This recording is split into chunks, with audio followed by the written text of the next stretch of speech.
കർക്കിടക മാസത്തിലെ കഞ്ഞി തയ്യാറാക്കുമ്പോൾ കുറച്ച് ആയുർവേദ മരുന്ന് ചെടികൾ കൂടി നമ്മളതിൽ ചേർക്കാറുണ്ട്. അത് ഏതൊക്കെയാണെന്ന് നമുക്ക് നോക്കാം. ആദ്യം നമ്മൾ ചേർക്കുന്നത് പൂവാങ്കുറുഞ്ഞി എന്ന ഒരു ചെടിയാണ്, ആയുർവേദ ചെടിയാണ്. ഇത് മഴക്കാലത്ത് മാത്രമാണ് ധാരാളമായിട്ട് പാടവരമ്പത്തൊക്കെ ഉള്ളത്.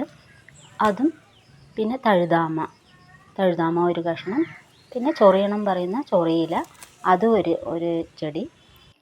അടുത്തത് നമ്മുടെ മുക്കുറ്റി ചെടിയുടെ കുറച്ച് ഇലകൾ കൂടി ചേർക്കാറുണ്ട്. പിന്നെ നമ്മൾ കഞ്ഞി വെക്കാനായിട്ട് ഞവര അരി, പച്ച അരി, മുതിര, ചെറുപയർ, ഉഴുന്ന് പരിപ്പ്, ഉലുവ, ഇതൊക്കെയാണ് നമ്മൾ കർക്കിടക മാസത്തിൽ കഞ്ഞി വെക്കാനായിട്ട് അതിൽ ചേർക്കുന്ന സാധനങ്ങൾ. ഒരു മുറി തേങ്ങ കൂടി ഞാൻ എടുക്കുന്നുണ്ട്. തേങ്ങാപ്പാൽ ഒഴിച്ചും നമുക്കിത് വെക്കാവുന്നതാണ്. ആദ്യം നമ്മൾ ഇതെല്ലാം ഒന്ന് കഴുകിയെടുക്കാം. കർക്കിടക മാസം കഴിയും മുമ്പ് ഒരിക്കലെങ്കിലും നമ്മൾ ഈ കഞ്ഞി വെച്ച് കുടിക്കാവുന്നതാണ്. വളരെ ആരോഗ്യപരമായിട്ടുള്ള, ഒരു വർഷം മുഴുവൻ നമുക്ക് ആരോഗ്യം തരുന്ന ഒരു കർക്കിടക കഞ്ഞിയാണ് കേട്ടോ അത്. കർക്കിടക കഞ്ഞിക്ക് ആവശ്യമായ എല്ലാ സാധനങ്ങളും നമ്മൾ നല്ലപോലെ ഒന്ന് കഴുകിയെടുക്കാം. പിന്നെ നമ്മുടെ കർക്കിടക മാസം തീർച്ചയായും കഴിക്കേണ്ട ഒന്നാണ് പത്തിലക്കറി. അതിൻ്റെ വീഡിയോ കൂടി ഞാൻ ഇട്ടിട്ടുണ്ട് നമ്മുടെ ചാനലിൽ. കഴിഞ്ഞ വർഷമാണ് ഇട്ടത്, ഈ വർഷം ഇടാൻ പറ്റിയില്ല. അപ്പോൾ അത് കാണാൻ ആഗ്രഹമുള്ളവർ അതുകൂടി ഒന്ന് കണ്ട് സപ്പോർട്ട് ചെയ്യുക. അപ്പോൾ നമ്മുടെ ചാനൽ ആദ്യമായിട്ട് കാണുന്ന കൂട്ടുകാരാണെങ്കിൽ ഒന്ന് സബ്സ്ക്രൈബ് ചെയ്ത് സപ്പോർട്ട് ചെയ്യുക. അടുത്തുള്ള ബെൽ ബട്ടൺ കൂടി അമർത്തുകയാണെങ്കിൽ ഞാനിടുന്ന എല്ലാ വീഡിയോയും നിങ്ങൾക്ക് നോട്ടിഫിക്കേഷനായിട്ട് കിട്ടുന്നതായിരിക്കും. അപ്പോൾ നമ്മൾ എല്ലാ സാധനങ്ങളും നല്ലപോലെ ഒന്ന് പച്ചവെള്ളത്തിലൊന്ന് കഴുകിയെടുക്കാം. ഒരു പ്രാവശ്യം കഴുകിയാൽ മതിയാവും. ഇത് നല്ലോണം ഒന്ന് കഴുകിയെടുക്കാം. അപ്പോൾ നമ്മൾ കഞ്ഞി വെക്കാനായിട്ട് തുടങ്ങാം. കഞ്ഞി വെക്കാനായിട്ട് ഞാൻ മൺചട്ടിയാണ് ഉപയോഗിക്കുന്നത്. അടുപ്പത്ത് വെക്കുകയാണെങ്കിൽ, വിറകടുപ്പിൽ വെക്കുകയാണെങ്കിൽ അത്രയും നല്ല ആരോഗ്യമാണ്. ഇത് നമ്മൾ മഴയായതുകൊണ്ട് വിറകടുപ്പിൽ വെക്കാൻ പറ്റിയില്ല. അപ്പോൾ അതുകൊണ്ട് ഗ്യാസിൽ തന്നെ ഞാൻ വെക്കുകയാണ്. അപ്പോൾ നമുക്ക് ആദ്യം പച്ചവെള്ളം ഒഴിച്ചു കൊടുക്കാം. നല്ലപോലെ നല്ലപോലെ ഒന്ന് കഴുകിയ ശേഷം നമ്മളതിലേക്ക്, ആ വെള്ളം തിളച്ച ശേഷം നമ്മളതിലേക്ക് ഈ അരി മുഴുവൻ നമ്മൾ ഇട്ട് കൊടുക്കാം. ഞവരരി, ചെറുപയർ, ഇങ്ങനെയുള്ള പയറുവർഗ്ഗങ്ങൾ നമ്മൾ ഇട്ട് കൊടുക്കാം. ഉലുവ നമ്മൾ ആദ്യം തന്നെ ഇടുന്നില്ല. ഇത് പാതി വെന്ത ശേഷം നമ്മൾ അതിലേക്ക് ഉലുവ ഇട്ട് കൊടുക്കാം.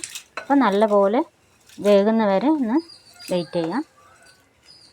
നല്ലപോലെ തിളച്ച ശേഷം ഒന്ന് സിമ്മിൽ വെച്ച് മൂടി വെക്കുകയാണെങ്കിൽ പെട്ടെന്ന് തന്നെ നമുക്കിത് വെന്ത് കിട്ടും.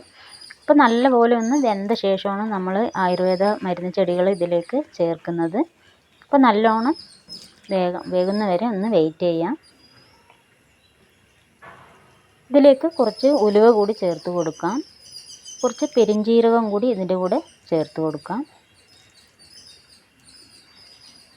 പിന്നെ കുറച്ച് ഒരു 4-5 ഗ്രാമ്പു കൂടി ചേർത്ത് കൊടുക്കാം. ഗ്രാമ്പു കൂടി ചേർക്കുമ്പോഴാണ് നമ്മുടെ ആയുർവേദ കഞ്ഞിക്ക് നല്ലൊരു മണവും ഗുണവും കിട്ടുന്നത്. അപ്പോൾ ഇതെല്ലാം നല്ലപോലെ ഒന്ന് തിളച്ച് വേകുന്നവരെ ഒന്ന് വെയിറ്റ് ചെയ്യാം. അപ്പോൾ നല്ലോണം വെന്ത് വന്നിട്ടുണ്ട്.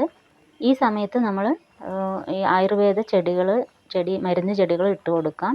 ആദ്യം നമ്മൾ തഴുതാമ ഇട്ട് കൊടുക്കാം. തഴുതാമ നമ്മുടെ പാടവരമ്പത്തൊക്കെ ധാരാളം കാണുന്ന ഒരു ചെടിയാണ്. ചിലപ്പോൾ നമ്മുടെ മുറ്റത്ത് തന്നെ മുളച്ച് വരുന്ന, മഴക്കാലത്ത് നല്ലോണം മുളച്ച് വരുന്ന ഒരു ചെടിയാണ്. പിന്നെ നമ്മൾ ചൊറിയണം ഇട്ട് കൊടുക്കാം. അതും ഒരു ചെടി മതിയാവും. ഇത് ചൊറിച്ചിലൊന്നും ഉണ്ടാവില്ല. ഇതിൻ്റെ കൂടെ തന്നെ നമ്മൾ ഇട്ട് കൊടുക്കാം. നല്ലോണം വെന്ത് കഴിയുമ്പോൾ ചൊറിച്ചിലൊന്നും ഉണ്ടാവില്ല. പിന്നെ നമ്മൾ ഇടുന്നത് പൂവാങ്കുറുഞ്ഞി ഇലയാണ്. ഇത് ഒരു ചെടി മാത്രമേ എനിക്ക് കിട്ടിയുള്ളൂ. ഇത് ഇടുമ്പോൾ തന്നെ നമുക്ക് ധാരാളം മതിയാവും. ഇതൊരു നീല നിറത്തിലുള്ള പൂവുള്ളതാണ്. അപ്പോൾ അതുകൂടി നമുക്ക് കഞ്ഞിയിലേക്ക് ഇട്ട് കൊടുക്കാം. ആ തണ്ടും പൂവും കൂടി ഞാൻ അതിൻ്റെ കൂടെ തന്നെ ഇടുന്നുണ്ട്. അപ്പോൾ ഇതിൻ്റെ വേരും കൂടി നല്ലൊരു ആയുർവേദ മരുന്നാണ്. ഇതെല്ലാം ഇട്ട ശേഷം നമ്മൾ നല്ലപോലെ ഒന്ന് ഇളക്കി ഒന്നുകൂടി ഒന്ന് വേവിച്ചെടുക്കാം. ഇത് പെട്ടെന്ന് തന്നെ വെന്ത് കിട്ടും. കഞ്ഞി നല്ലപോലെ വെന്ത ശേഷം ഇട്ടാലും മതിയാവും. ഇപ്പോൾ കഞ്ഞി നല്ലപോലെ വെന്തിട്ടുണ്ട്. ഈ സമയത്ത് നമ്മൾ നല്ലപോലെ ഒന്ന് ഇളക്കി കൊടുക്കാം.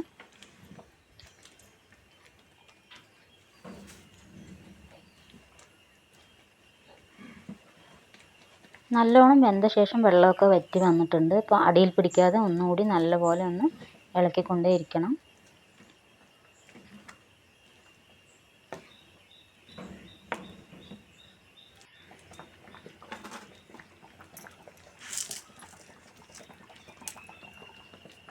നല്ലോണം തിളച്ച ശേഷം നമ്മൾ ഉപ്പ് കൂടി ഇതിൽ ചേർത്ത് കൊടുക്കാം. അതിൻ്റെ കൂടെ തന്നെ ഒരു മുറി തേങ്ങയുണ്ട്, തേങ്ങ ചിരവിയത് തേങ്ങാപ്പൂവ് നമ്മൾ അതിലേക്ക് ഇട്ട് കൊടുക്കാം. തേങ്ങ പാലെടുത്ത് ഒഴിക്കുകയാണെങ്കിലും നല്ലതാണ്, അല്ലെങ്കിൽ തേങ്ങ ചിരവിയത് അങ്ങനെ തന്നെ നമുക്ക് മുഴുവനോടെ തന്നെ നമുക്ക് അതിലേക്ക് ഇട്ട് കൊടുക്കാം. തേങ്ങാപ്പാൽ കൂടി തേങ്ങ ചിരവിയത് കൂടി ഇടുമ്പോഴാണ് കഞ്ഞിക്ക് വളരെ ടേസ്റ്റി ആയിരിക്കുന്നത്. തീർച്ചയായും നിങ്ങളെല്ലാവരും വീട്ടിൽ ഒരിക്കലെങ്കിലും ഒന്ന് ഈ കർക്കിടക കഞ്ഞി ചെയ്ത് നോക്കുക.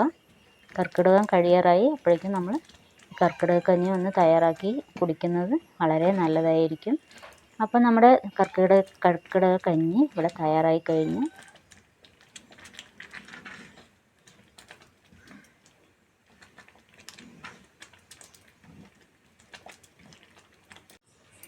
കർക്കിടക കഞ്ഞിയിലേക്ക് നമ്മൾ നെയ്യ് ഒഴിച്ച് ചെറിയുള്ളി വറുത്ത് ചേർക്കുന്നുണ്ട്. അതുകൂടി ചേർക്കുമ്പോഴാണ് കർക്കിടക കഞ്ഞി പൂർത്തിയാകുന്നത്. അപ്പോൾ നമ്മൾ വെളിച്ചെണ്ണയും ഒഴിക്കാവുന്നതാണ്.